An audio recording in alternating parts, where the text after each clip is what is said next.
This is Shark vs. Train, written by Chris Barton and retold by Marcelino in 2007. The battle begins. Shark, the king of the sea, versus Train, the king of the rails.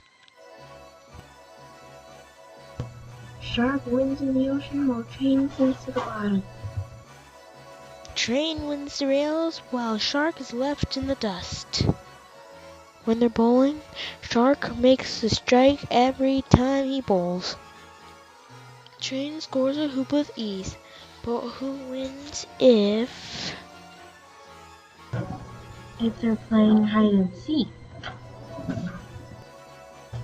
or playing extreme zombie squirrel motocross, or even exploring distant galaxies, or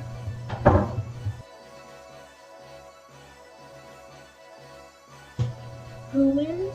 Find the answer by reading Shark vs. Train in the Hoover School Library.